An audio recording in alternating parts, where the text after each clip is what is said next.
സിൽജോ, എനിക്കറിയാം നിങ്ങൾക്ക് വല്ലാത്തൊരു സങ്കടമായി പോയി അല്ലേ? ആൽജോയ്ക്ക് എത്ര വയസ്സുണ്ടായിരുന്നു ശരിക്കും? 7.5 ആ, മറ്റേ മകൻ ഓക്കെ ആയി അല്ലേ? വീട്ടിൽ വന്നു അല്ലേ? അനൂഷ് അല്ലേ? താങ്കൾ എന്താ ചെയ്യുന്നത്? ടൈലിന്റെ പണിയാ. ഓക്കെ. ശരിക്കും നിങ്ങൾ സാധാരണ ഈ പണിക്ക് പോകുമ്പോൾ ഈ കുട്ടികൾ എങ്ങനെയാ വീട്ടിൽ തനിച്ചായിരിക്കും അതോ? അല്ല, ജോലിയൊന്നും ചെയ്യുന്നില്ല, വൈഫ് ജോലിയൊന്നും ജോലിയില്ല, വീട്ടിൽ തന്നെ ഉണ്ടാവും ഉണ്ടാവും. അല്ലേ? ഓക്കെ. അന്ന് എന്താ സംഭവിച്ചു ശരിക്കും? ഞാൻ കാട്ടൂരായിരുന്നു പണിതാർന്നെ. അത് കഴിഞ്ഞ് വന്നപ്പോ എന്റെ കാട്ടൂരാണോ നിങ്ങളുടെ വീട്? അല്ലല്ല, പണിക്കുള്ള സ്ഥലം. ഇവള് രണ്ടുപേരും കൂടി, പിള്ളേരും കൂടിയിട്ട് അച്ഛന്റെ ഒരു ഇതുണ്ടായിരുന്നു. അപ്പച്ചന്റെ ഇളയപ്പന്റെ 60ാം ജൂബിലി വൈദിക പട്ടം കെട്ടിയിട്ട് അതിന്റെ ഫംഗ്ഷനൊക്കെ പോയിട്ട് ഇവര് വന്നപ്പോ ഒരു 8:30-9 മണി ആ സമയമൊക്കെ ആയിട്ടുണ്ടാവുള്ളൂ. അത് കഴിഞ്ഞ് ഞാൻ വന്നപ്പോ ഇപ്പൊ അൽജോ എന്ന് പറഞ്ഞ കേക്ക് വേണമെന്ന് പറഞ്ഞിട്ട്. മോൻ എത്ര വയസ്സുണ്ടായിരുന്നു? 8 വയസ്സാവണ്.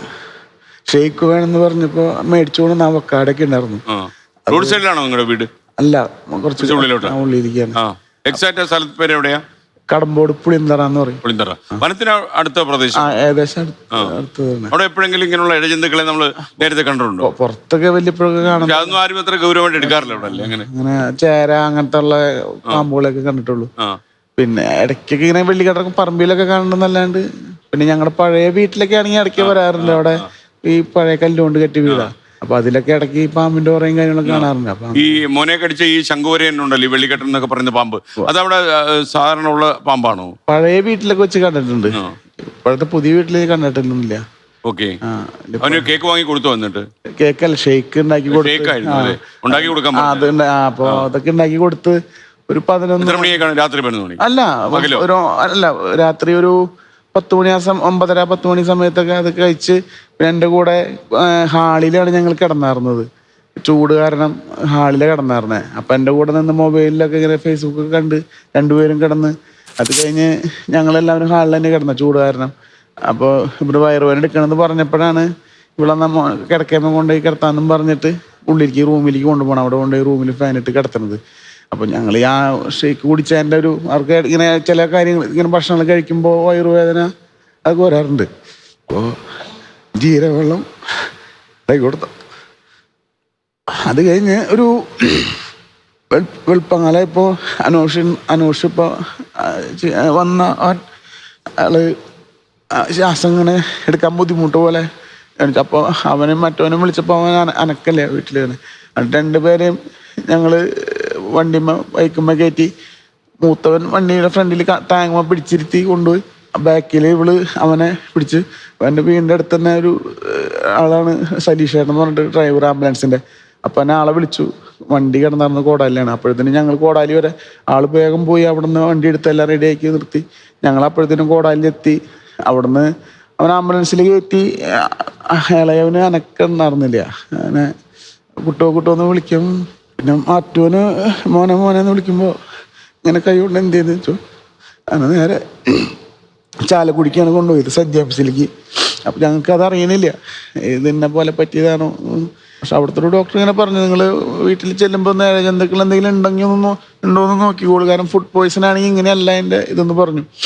അങ്ങനെ ഞങ്ങൾ മറ്റവൻ അവിടെ തന്നെ അവർ ഇതാക്കി മറ്റവനായി ഇവിടേക്ക് അപ്പോളോ ഹോസ്പിറ്റലിലേക്ക് അവനെ കൊണ്ടുപോയി. മൂത്തവനെ മറ്റവൻ അവിടെ തന്നെ നിർത്തിയിട്ടാണ്ട് ഞങ്ങളെ വീട്ടില്. ഡോക്ടർക്ക് മനസ്സിലായില്ലായിരുന്നു പാമ്പൊടിയേറ്റതായിരിക്കും? അവിടെ ഒരു സംശയം പറഞ്ഞായിരുന്നു സഞ്ജയ്. അതായത് ഫുഡ് പോയ്സൺ ആണെങ്കിൽ അങ്ങനെ വരില്ല എന്നാണ് പറഞ്ഞത്. ഛർദി അങ്ങനെയുള്ള സംഭവങ്ങളൊക്കെ അങ്ങനെ വരും. അപ്പൊ ഇത് കഴിഞ്ഞ് ഞങ്ങൾ വീട്ടിൽ വന്ന് ഇവിടെ തന്നെയും ആള് തന്നെ സലീഷേട്ടൻ തന്നെ ആംബുലൻസിൽ തന്നെ ഞങ്ങൾ വീട്ടിലാക്കിയിട്ട്. ഞാനിങ്ങനെ പറഞ്ഞപ്പോൾ കൂട്ടുകാരന്മാരെ കൂടി കിടക്കയും അതൊക്കെ തട്ടിക്കുടഞ്ഞൊക്കെ നോക്കി കട്ടുമ്മ. അപ്പോഴൊന്നും കണ്ടില്ല. അത് കഴിഞ്ഞ് ഞങ്ങളിങ്ങനെ ഹാളിൽ ഇങ്ങനെ നിൽക്കുന്ന സമയത്താണ് ആ റൂമിൻ്റെ സൈഡിൽ നിന്ന് ഇങ്ങനെ ഓടി വരാറുന്നു ഈ പാമ്പ്. അതൊരു കൂടി വന്ന ഒരു 10 ഇഞ്ച് മാക്സിമം, ഒരു 10 ഇഞ്ച് ഒരു ഇറുക്കിലിയുടെ വണ്ണം പാമ്പ്. ഏറ്റവും കുഞ്ഞ് 10 ഇഞ്ച് 9 ഇഞ്ച് 10 ഇഞ്ച് അത്രേ ഉള്ളൂ അത് കുഞ്ഞ്. അതേപോലെ തന്നെയാണ് അവിടെ നിന്ന് പിന്നീടും 4 എണ്ണത്തിനെ കിട്ടിയത്. അത് കഴിഞ്ഞ് രണ്ടാമത്തത് അവൻ്റെ ബോഡി മോൻ്റെ വന്നപ്പോൾ അവിടെ സൈഡിൽ പുറത്ത് തറയുടെ സൈഡിലാണ് കണ്ടത്. പിന്നെ മൂന്നാമത്തത് എന്ന് പറഞ്ഞു കഴിഞ്ഞാൽ ഞങ്ങൾ അവിടെ ആശുപത്രിയിൽ വെച്ചിട്ട് എൻ്റെ മൂത്ത മോള് ചവിട്ടേണ്ടതായിരുന്നു. അങ്ങനെ ആളിങ്ങനെ പെട്ടെന്ന് ടൈൽ മേഴയെന്ന് കണ്ടപ്പോൾ പെട്ടെന്ന് മാറി അപ്പനെ വിളിച്ചു. അപ്പോൾ ഞങ്ങൾ ആശുപത്രിയിലാണ്. അപ്പോൾ ഒരായിരുന്നു അവിടെ അവൻ്റെ അടുത്തായിരുന്നു. അപ്പോൾ ഞങ്ങൾ വീണ്ടും അവിടെ നിന്ന് വന്ന് എല്ലാവരും റെസ്ക്യൂ അവരൊക്കെ വിളിച്ച് അപ്പം തന്നെ എല്ലാവരോടും വന്ന് അതിനെ ഇതാക്കി അവനെ കൊണ്ടുപോയി അതിനെ. അത് കഴിഞ്ഞ് പിറ്റേ ദിവസമാണ് വീണ്ടും ഇതുപോലെ തന്നെ വീണ്ടും അതുപോലെ തന്നെ ഒരെണ്ണത്തിനെ കണ്ടു. അതിനെ ഇതുപോലെ തന്നെ അവർ വന്ന് നോക്കി, ഇവരെല്ലാവരും വന്ന് നോക്കി, എല്ലാം നോക്കി ചെക്ക് ചെയ്തൊക്കെ പോയി. അത് കഴിഞ്ഞ് ഇവളുടെ അപ്പച്ചനെ ആളിങ്ങനെ ബാത്റൂമിലേക്ക് ഇങ്ങനെ കിടന്നപ്പോൾ ആ ഫ്ലോ ട്രാപ്പിൻ്റെ സൈഡിൽ കൂടെ അതിൻ്റെ സൈഡിൽ നിന്നാണ് പിന്നെ കാണുന്നത്. പിന്നീടാണ് നമുക്ക് അവിടെ നിന്നാണ് ഇത് വരണേന്നുള്ളത് മനസ്സിലാവണത്. അപ്പോൾ പുറത്ത് ഒന്നും ഒരു ഗ്യാപ്പോ കാര്യങ്ങളൊന്നും ഇല്ല. അപ്പോൾ ഇത് ആ പൈപ്പിൻ്റെ അടിയിൽ കൂടെ ഇങ്ങനെ പൈപ്പിൻ്റെ അടിയിൽ കൂടെ കയറിയിട്ടാണ് ആ ട്രാപ്പിൽ കൂടെ വന്നത്. അതൊക്കെ പൊളിച്ച് അതൊക്കെ എല്ലാം നോക്കിയതാ. ഒന്നൊക്കെ പിന്നീടൊന്നും കണ്ടിട്ടില്ല.